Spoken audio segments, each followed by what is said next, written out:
Au sommaire de l'actualité de ce 12 mars, l'Office national d'identification vient de déposer ses valises à l'Assemblée nationale pour délivrer des CNB passeports sur place aux travailleurs de la représentation nationale. Des facilités pour ceux qui le désirent, mais les coûts restent inchangés. 2500 francs CFA pour la CNIB et 50 000 pour le passeport ordinaire. Opération à suivre en début de journal. Également à la une, ce jeudi, l'épidémie du coronavirus. Nul n'est à l'abri. Le Covid-19 tue et se propage sans gêne. Le monde entier en souffre. L'OMS tire alors la sonnette d'alarme. Brisons la chaîne de transmission du coronavirus, devenu une maladie pandémique. Voilà pour le sommaire de ces 13h. Mesdames et messieurs, merci de nous suivre. L'ONU s'est déployé au Parlement pour une opération spéciale d'établissement de CNIB et de passeport ordinaire au profit du personnel de l'Assemblée nationale. Une main tendue qui permet aux travailleurs de la représentation nationale d'acquérir les précieux sésames sans s'absenter du service. Daouda Ouattara, Moumouni Soubeiga. Session Sana fait partie du personnel de l'Assemblée nationale. Elle n'avait plus de passeport valide depuis fin décembre 2019. Ce 12 mars, Dame Sana est sur le point de se faire établir ce document sur place à l'Assemblée nationale auprès des services de migration de l'Office national d'identification. C'est une très belle initiative dans le sens où ils se déplacent même pour venir ici. Ça va éviter qu'on déserte le service pour aller se faire établir quand même des documents très importants. Comme elle, plusieurs autres travailleurs de l'Assemblée ont la possibilité de renouveler les passeports ou les CNIB au sein du Parlement. C'est une opération spéciale initiée par l'Office national d'identification au profit des travailleurs de l'Assemblée nationale. Cette opération s'inscrit dans le cadre du projet que nous avons dénommé les grands services publics. Parce qu'étant occupé du lundi au vendredi dans des tâches quotidiennes, il est bon qu'on imagine cette idée pour faire en sorte que se procurer la carte nationale d'identité soit moins perturbateur vis-à-vis du fonctionnement de l'administration publique.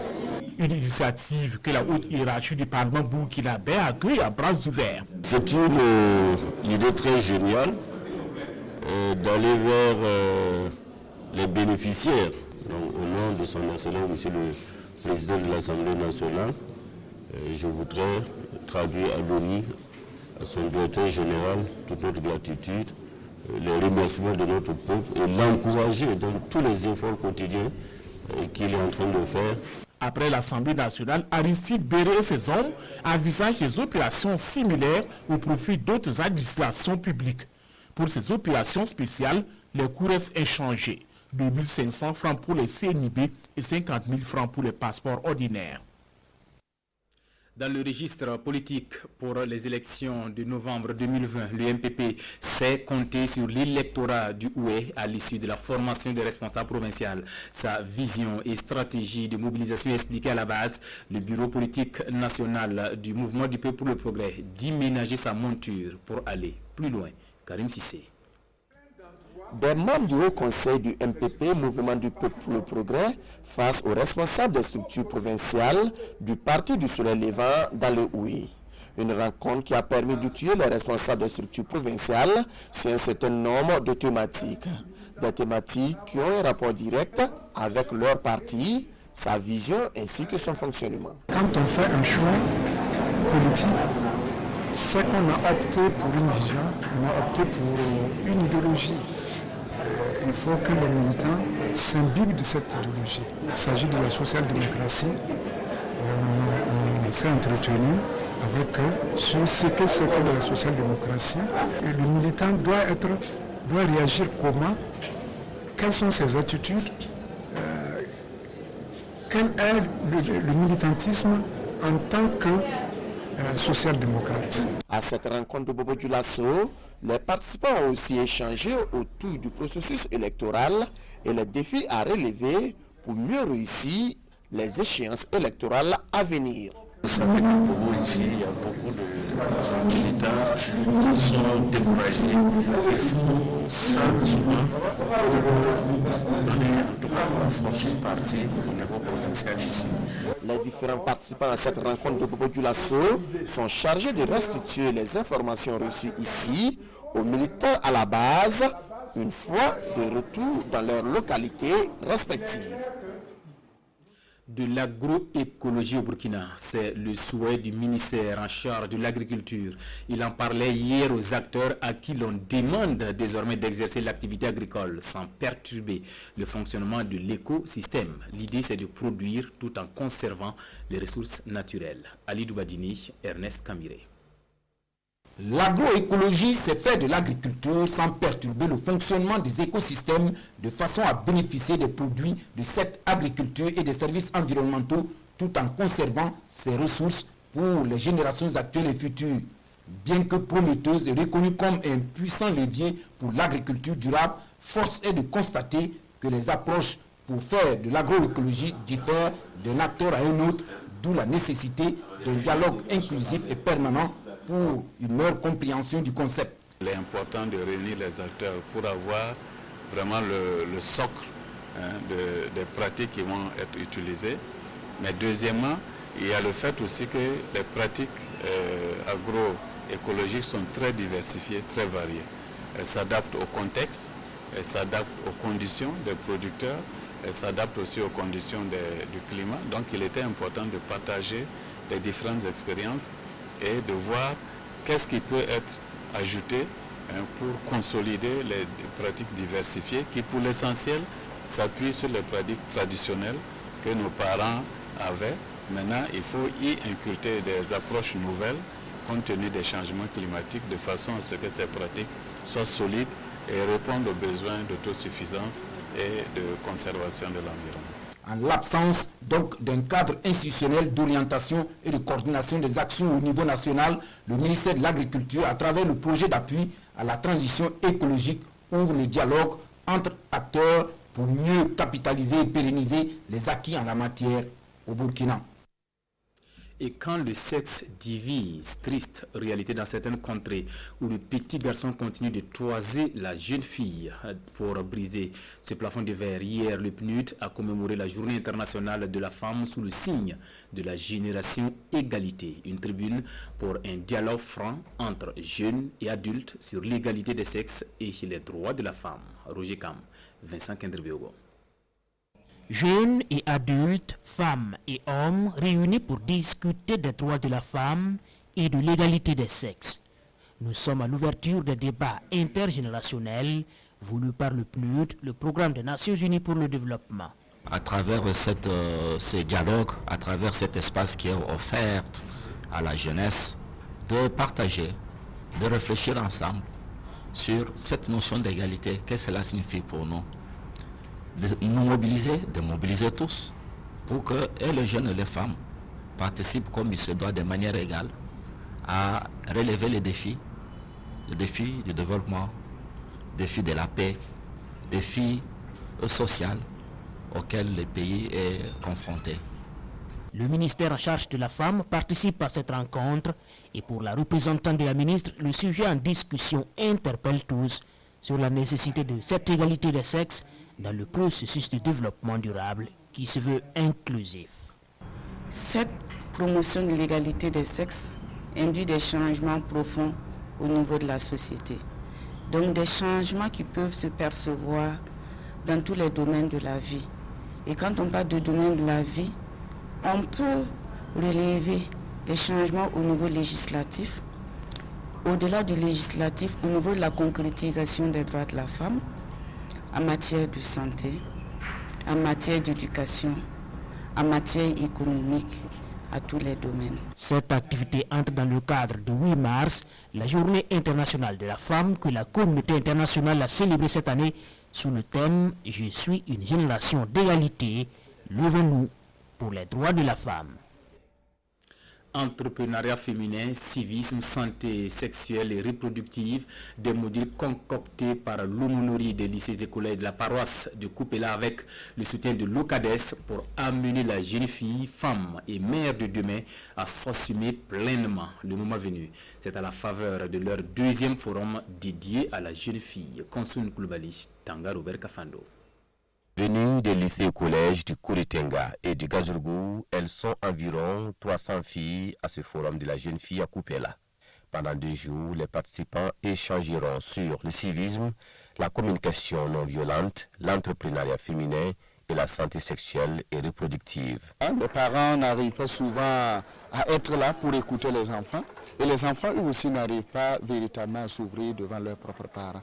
Et nous voulons créer un véritable cadre qui puisse permettre à d'autres personnes de venir échanger en tant que mère, mais pas mère dans la génération, pour leur permettre de poser des questions vraiment très équilibrées. Et donc nous venons vraiment pour les sensibiliser là-dessus, parce que nous voulons qu'elles puissent d'abord étudier, avoir des diplômes, pouvoir se prendre en charge, pouvoir entreprendre. C'est très important pour participer justement au développement de la nation.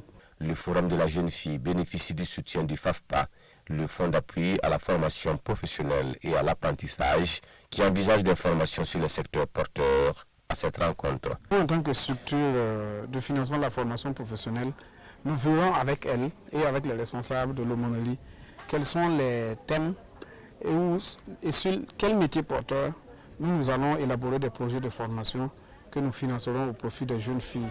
Premièrement, il a parlé de l'engagement, parce que dans la vie, on ne peut pas réussir tant qu'on n'est pas engagé. Deuxièmement, il faut de leadership.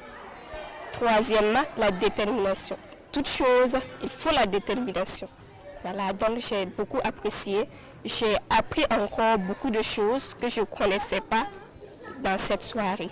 Organisé par l'Aumônerie diocésaine de la formation des lycées et collèges de Coupéla et Locades, le forum est à sa 2e édition et les organisateurs entendent le pérenniser, une autre façon de célébrer la femme à l'occasion de la Journée internationale du 8 mars. Nombreux sont ceux qui continuent de déféquer à l'air libre. Il y a donc problème d'assainissement, comme c'est le cas dans la commune de Dori. Sur les 78 villages, sur 26 sont déclarés FDAL, c'est-à-dire la fin de la défécation à l'air libre. Un changement de comportement qui vaut pour les bons élèves, un soutien en matériel de construction de latrines. Hamza Ganame et Lazare Sanou, reportage. Ce sont les représentants des 26 villages de Dori qui reçoivent les certifications pour avoir mis fin à la défécation à l'air libre. Une première dans la commune de Dori. 26 et 30% des villages de la commune. On a 78 villages de la commune. Donc cela nous amène à mesurer encore l'importance du travail qui reste à abattre, parce que notre objectif est clair, c'est que tous les villages au niveau de la commune et même de la région soient déclarés FDAL. Donc nous allons redoubler d'efforts, nous allons porter le débat encore au niveau du conseil municipal, nous allons travailler avec tous les acteurs parce que nous sommes convaincus que nous pourrons atteindre ces objectifs-là. Ces villages déclarés, en tout cas FDAL, réduisent du coup le coût des soins liés au problème d'assainissement. Donc c'est un appel que nous lançons, en tout cas à tous les villages, pour que d'ici la fin de 2020, là, que tous les villages de la province du Sénou soient déclarés fin de défécation à l'air libre. Pour cela, les autorités administratives, politiques et les populations peuvent toujours compter sur le partenaire. On a déjà 14 qui sont sur la liste, qui ont déjà atteint cet état-là, mais au vu du contexte sécuritaire, on n'a pas pu mener les évaluations. Je pense que pour les prochaines phases, on pourra mener ces évaluations-là, sans oublier les villages qui sont déclenchés mais qui n'ont pas encore atteint l'état FDAL. Nous allons poursuivre l'accompagnement de ces villages tout en intégrant de nouveaux villages auxquels on peut accéder pour aussi apporter ce changement de comportement. Pour pérenniser ce comportement nouveau, les villages ayant atteint le statut de fin de défécation à l'air libre ont bénéficié de matériel de construction de dalles des latrines familiales. Après Dori, cap sur Abidjan en Côte d'Ivoire pour voir nos artistes sur scène au Massa 2020. Rama et Kalam ont tenu les festivaliers en haleine en musique. Et que dire des pas de danse de Irène Tossambedo, prestation en images avec nos envoyés spéciaux Adama Guiti et Amadou Marcelto.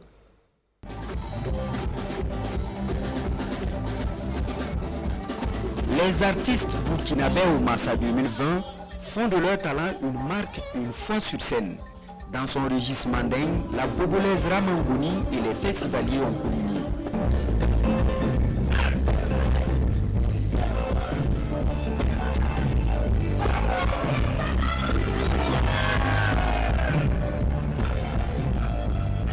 J'ai été surpris encore de mon public. C'était vraiment Waouh, je n'ai absolument vraiment rien à dire parce que le public ivoirien m'ont vraiment adopté et je suis vraiment très très contente pour ça. Plus tôt, Kalam, la reine du Koundé, se faisait découvrir par son style musical et vestimentaire.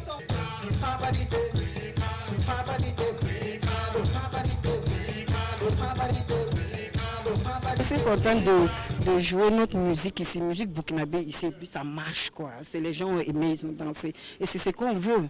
Voilà, on veut que les gens d'ailleurs sachent que chez nous au Burkina, il y a des bonnes choses aussi. La chorégraphie burkinabé était également à l'honneur avec la soirée d'hommage à la danseuse Irène Tassambiro et à sa doyenne ivoirienne Marie-Rose Guiraud, âgée de 76 ans.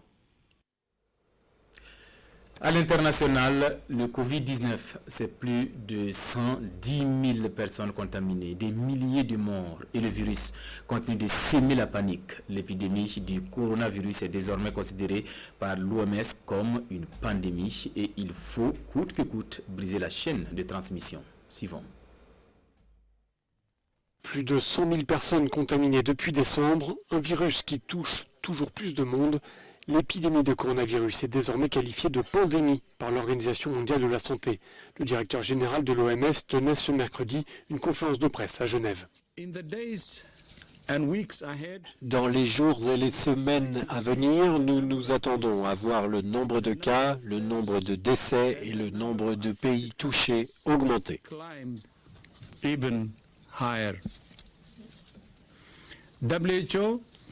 L'OMS suit l'évolution de la situation de très près et nous sommes très préoccupés tant par les niveaux alarmants de propagation et de gravité que par les niveaux alarmants d'inaction. Nous avons estimé que le Covid-19 peut être qualifié de pandémie. C'est en Chine que le coronavirus a fait le plus de victimes, plus de 3000, mais le nombre de nouveaux cas y est en diminution. Ailleurs dans le monde, le coronavirus perturbe la vie quotidienne dans un nombre croissant de pays. Revue de presse pour refermer cette édition à la une des quotidiens, la suspension de toutes les manifestations publiques au Burkina du fait du coronavirus. De la lutte contre le terrorisme, nos confrères en parlent également, mais cette fois sous l'angle de félicitations et d'encouragement de nos FDS qui viennent de neutraliser plusieurs assaillants. Revue de presse signée Vincent Kandrébéo. Chapeau bas à nos FDS, des félicitations d'aujourd'hui au Faso à nos forces de défense et de sécurité qui ont neutralisé plus de 70 terroristes dans l'Oudalan. Selon le journal, c'est un sérieux revers que les groupes terroristes qui écument le Nord ont subi face aux forces armées déployées dans le Sahel. De violents combats ont eu lieu après une embuscade tendue par les terroristes et la prompte réaction de l'armée de l'air arrivée en appui a permis de lancer une offensive victorieuse contre les dizaines d'assaillants qui prenaient position dans la zone, rapporte aujourd'hui au Faso. La SNC reportée à une date ultérieure, c'est la préoccupation de l'Express du Faso, le quotidien bobolais, qui rapporte la décision du gouvernement de suspendre toutes les manifestations qui rassemblent du monde jusqu'à fin avril au regard de l'évolution de la situation sanitaire avec l'arrivée du coronavirus au Burkina Faso. La SNC suspendue, tous les acteurs, artistes, festivaliers, organisateurs et partenaires de l'événement en vivront les conséquences d'une manière ou d'une autre. Mais pour l'Express, la situation l'impose et il faut prier pour les lendemains meilleurs pour la tenue de la fête de la culture. Autre information par rapport au coronavirus, c'est dans l'Observateur Palga qui indique que le virus vit 2 à 3 heures à l'air libre et sec et 6 heures en milieu humide. À la date d'hier, plus de 120 000 personnes étaient infectées à travers le monde. Au Burkina Faso, il est maintenant possible de faire des tests dans un laboratoire de Bobo-Dioulasso et d'avoir les résultats en une demi-journée selon l'incident manager pour le Covid-19 rapporté par le journal. 80% des cas de coronavirus sont bénins, 10% nécessitent des soins légers et seulement 3 à 5% des cas seront compliqués, concernent essentiellement ceux qui avaient déjà des maladies chroniques, notamment chez les personnes âgées. Mais attention aux fake news, prévient le pays. Ces fausses informations distillées sur la toile, triste réalité au Burkina Faso, comme la fermeture annoncée des écoles alors qu'il n'en est rien. Qui est derrière tout cela, s'interroge le journal, qui s'amuse à vouloir installer la psychose. Face à tout cela, le journal recommande la vigilance. Voilà pour l'essentiel de l'actualité de cette mi-journée. Merci de la fidélité au programme de la télévision du Burkina. À bientôt.